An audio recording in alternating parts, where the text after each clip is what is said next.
एका जपानी माणसाला, त्याचं नाव आहे डॉक्टर फुकासावा, त्याला शिवाजी महाराजांच्यावर आपण संशोधन करावं असं वाटायला लागलं, म्हणून तो मराठी शिकला. एक जपानी माणूस इथं येऊन मराठी शिकतोय कारण त्याला शिवाजी महाराज वाचायचे होते. एक ताकाखोव म्हणून होता, त्या ताकाखोवनी सुद्धा शिवाजी महाराजांच्यावर चरित्र लिहिलेलं. केळुसकर ताकाखोव वगैरे करायचं. शिवाजी महाराज जिवंत असताना सुद्धा एका माणसाने लिहिलं, अर्थात ते प्रसिद्ध नंतर झालं, परंतु एका पोर्चुगीज माणसाने, कोस्मित गार नावाच्या एका माणसाने शिवाजी महाराजांच्यावर पोर्चुगीजमधनं चरित्र लिहिलं. त्यांच्यावर लिहिलेलं चरित्र आहे सगळं अख्खं. ह्या लोकांना नाना देशाचे, वेशाचे, धर्माचे असे हे लोक आहेत आणि त्यांना ही प्रेरणा व्हावी की शिवाजी महाराजांच्यावर आपण इथं लिहावं. त्याचं कारण असं आहे की गोव्याचे जे पोर्चुगीज होते किंवा सुरतेचे इंग्रज होते, तिथं डच होते, वेंगुर्ल्याला डच होते, राजापूरला फ्रेंच होते, इंग्रज होते, ईस्टर्न कोस्टवर तर डॅनिश लोक होते, डिंगमार लोक होते तिथं. या सगळ्या लोकांनी शिवाजी महाराजांच्या बद्दल त्याच वेळेला काही ना काहीतरी लिहून ठेवलेलं. विशेषतः वॉरफेअर्स आत्ताच्या ज्या आहेत त्यातल्या गेरिला वॉरफेअरचं, एक गेरिला वॉरफेअरबद्दल शिवाजी महाराज यांचं नाव या लोकांनी तिथे दिलं. उदाहरण म्हणून मी एक गोष्ट सांगतो की सह्याद्रीचा उपयोग कसा करून घेतला शिवाजी महाराजांनी, ही काही पद्धत तिथं रुजवली त्यांनी. त्याचे जनक कोण असतील आपल्याला कल्पना नाही, परंतु सह्याद्री सोडून ते फारसे कुठे लांब गेले, डोंगर सोडून गेले नाहीत बघा. फार आग्र्याला आपले भेटायला गेले होते, पण जसं एखादं वासरू गाईला सोडून जात नाही, आईला सोडून जात नाही, तद्वत शिवाजी राजे या त्या सगळ्या डोंगराच्या आसपास राहिले सगळे. व्हिएतनाम हा एक छोटा देश आहे आणि व्हिएतनाम एक अमेरिकेशी प्रदीर्घ लढाई खेळला. म्हणजे एक छोटा देश अमेरिकेच्या सारख्या बलाढ्य देशाची एक प्रदीर्घ अशी लढाई त्यांनी केली. किती अमेरिकन सोल्जर्स मारले गेले असतील. अमेरिकेने सर्व प्रयोग केले, त्यांची जे काही प्रयोगशाळा होती शस्त्रास्त्रांची, अगदी केमिकल नेपाम बॉम्ब्सपासून त्यांनी सगळं वापरलं. हे लोक काही बदले नाहीत कोणी मात्र.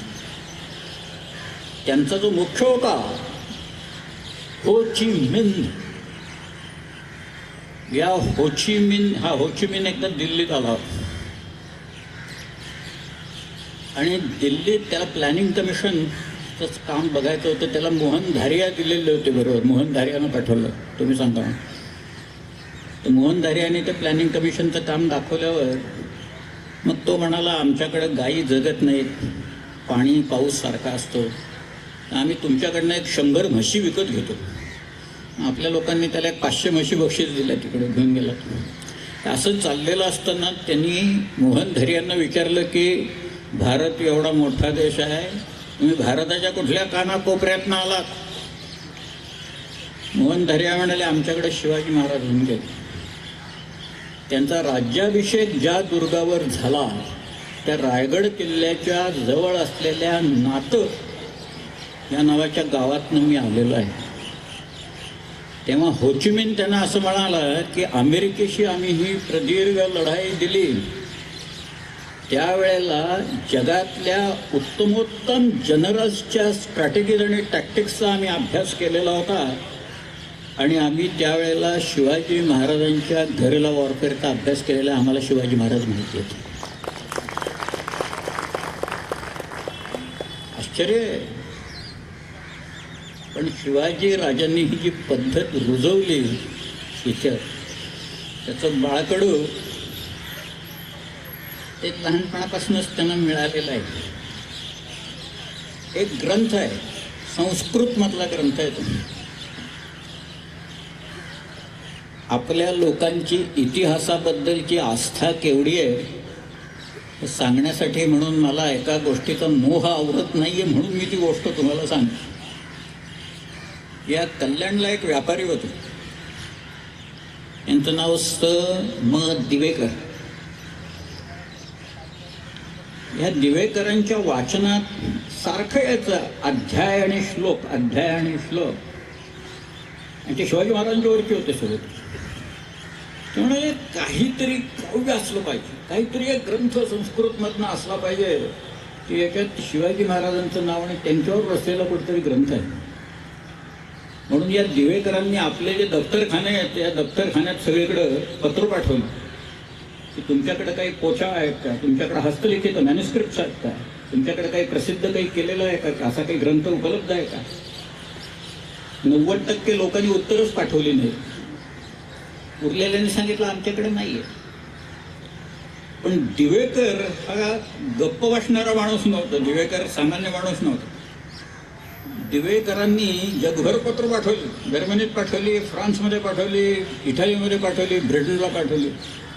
आणि आश्चर्य म्हणजे जर्मनीमध्ये लिप्झिगला जर्मन ओरिएंटल रिसर्च इन्स्टिट्यूटमधनं एक पत्र आलं. ते म्हणाले आमच्याकडं कॅटलॉग्स आहेत, संस्कृत ग्रंथांचे कॅटलॉग्स आहेत, मॅन्युस्क्रिप्टचे कॅटलॉग्स आहेत. त्याच्यात तुम्ही सांगताय ना तो ग्रंथ अमुक अमुक नंबर खाली अमुक अमुक लोकेशनला सरस्वती महाल पुस्तकालय तंजावरमध्ये आहे. दिवेकर तिथं गेले आणि दिवेकरांनी सांगितल्यावर मग त्या तमिळ माणसाने अशी धूळ झटकत एक ग्रंथ काढला. ते शिवभारत, चरितम शिवराजस्य भरतस्य व भारतम असं म्हटलंय त्यांनी. तर निधेवास्कर म्हणजे कवींद्र परमानंद गोविंद नेवास्कर यांनी तो रचलेला तर शिवाजीराजे जिवंत असताना रचलेला आहे. एवढंच नव्हे, शिवाजी राजांच्या सांगण्यावरून रचलेला ग्रंथ. मी जे काही पराक्रम केले ते सांगा म्हणून. त्याच्यात त्यांनी शिवाजी महाराजांचं एक बालपण दिले शिवनेरीचं. मी आता सगळं सांगत नाही, पण त्यातला जो मुद्दा आहे तो सांगतो की छोटे शिवाजीराजे तिथं असताना त्यांचे खेळ काय चालायचे ते त्यांनी दिले ते परमानंदांनी. त्यातले एक खेळ असा होता की शिवाजीराजे आपल्या सवंगड्यांना घ्यायचे. नावं नाही आहेत सवंगड्यांची, पण ते आपल्या बरोबर घेऊन तिथं दगडामातीचे छोटे छोटे किल्ले बांधायचे. आणि ते म्हणायचे हे गड आहेत ना हे माझे आहेत. तर दिले परमानंद. 6 वर्षाचा एक मुलगा या सह्याद्रीतले हे दुर्ग माझे आहेत असं म्हणतो आणि स्वराज्य मिळवण्याच्यासाठी प्रयत्नशील राहतो, कृतिशील राहतो. आणि वयाच्या 44व्या वर्षी ते स्वराज्य निर्माण करून दाखवतो. ही एक अचाट गोष्ट शिवाजी महाराजांनी इथे केली. पण लहानपणापासून हे किल्लेच नाही, किल्ले माझे आहेत. तुम्ही आज जर का उभे राहिलात त्याच्यावर त्या शिवनेरीवर, तर शिवनेरीचा भोवताल तुम्ही जर का पाहिला तर त्या परिसरात काही किल्ले आहेत. जीवधनचा किल्ला आहे, तिथं चावणचा किल्ला आहे, हडसरचा किल्ला आहे, पलीकडे सिंदोळा आहे, त्याच्या पलीकडे हरिश्चंद्रगड, याबद्दल नारायणगड, अनेक किल्ले आहेत. तो परिसरच फार विलक्षण आहे. त्यामुळं दुर्ग याच्याबद्दलचं प्रेम, सह्याद्री याच्याबद्दलचं प्रेम हे शिवाजी महाराजांच्या पणात लहानपणापासूनच निर्माण झालेलं होतं हे आपल्याला सांगता येईल. सह्याद्रीत हिंडणारा माणूस असतो ना, एकदा का ते वारं लागलं सह्याद्रीतलं की तो माणूस मग तर काही फारसा तो घरी राहत नाही. मग त्याला ते वेळ लागतं सगळ्याच्या. फक्त सह्याद्रीत जाणं, त्याच्यात सगळ्यात पहिला जो मोठा किल्ला असतो ना, एक गड आहे, अवघड गड आहे, सगळ्यात अवघड गड आहे. तो एकदा तुम्ही पार केलात की मग तुम्ही सह्याद्रीत हिंडायला मोकळे झालात. त्या गडाचं नाव आहे उंबरगड, म्हणजे घराचा उंबरा आपल्या ह्याच्यात. एकदा घराचा उंबरा ओलांडला आणि मग तुम्ही निघालात, मग तुम्ही सह्याद्रीचे होऊन जाता. सह्याद्री हळूहळू ओळख पटवायला सांगतो. आणि मग सह्याद्री तुमच्या कानात तो जो वारा असतो ना, तो वारा काही मंत्र सांगतो. आणि शिवाजी राजांच्या कानात त्यांनी स्वातंत्र्य प्रेरकतेचा मंत्र सांगितला. सह्याद्री हे जे दुर्ग आहेत सह्याद्रीतले गिरिदुर्ग आहेत, हे गिरिदुर्ग म्हणजे महाराष्ट्राच्या स्वातंत्र्य प्रेरकतेची प्रतीकं आहेत. आणि त्यांचं दर्शन महाराष्ट्राच्या स्वातंत्र्य प्रेरकतेचं पूजन आहे असं म्हटलं तर काहीही वावगं ठरणार नाही. लहानपणी शिवाजी राजांनी हे जे आजमावलेलं होतं 6 वर्षाचे असताना, पुढे ते पुण्यात आले, पुढे नंतर बंगलोरला गेले आत्ता कानडी आणि मुलखात आणि आपल्यात काय चाललंय ते लक्षात आलं असेलच आपल्या. आता गेले काही दिवस फार जोर चाललाय ते. आमच्या आरारावांच्यावर खटले भरले जातात कानडीला. मी गेलो होतो बेळगावला, त्यावेळेला 2 पानी मुलाखत माझी छापून होती. आणि तिथं समोर एक किल्ला आहे, बेळगावच्या जवळ आहे, त्याचं नाव आहे राजहंसगड. येळ्ळूर म्हणून गाव आहे, येळ्ळूरवरनं जायचं ते किल्ल्यात. ते म्हणाले ते सगळा फोडतायत किल्ला आणि तिथं शिवाजी महाराजांचा पुतळा बसवतात, तिथं विधानसौध बांधतायत आणि बेळगाव दुसरी राजधानी करतायत. महाराष्ट्राने परत त्याच्यावर कधी क्लेमच लावू नये आता ते बेळगावावर. ते म्हणाले तुम्हाला काय म्हणायचं असं मला विचारलं बरं. मी म्हटलं शिवाजी महाराजांचं स्मारक जर का कर्नाटकी लोकांना उभं करायचं असेल तर ते बंगलोरला करा म्हणून. कारण बंगलोर आमच्या ताब्यात होतं, बंगलोर शहाजीराजांच्या ताब्यात होतं. शहाजीराजे बंगलोरला एखाद्या राजासारखं कसं वागायचंय याच्याबद्दल जयराम पिंडेने सगळं दिलेलं आहे म्हटलं. त्याच्यात वाचा.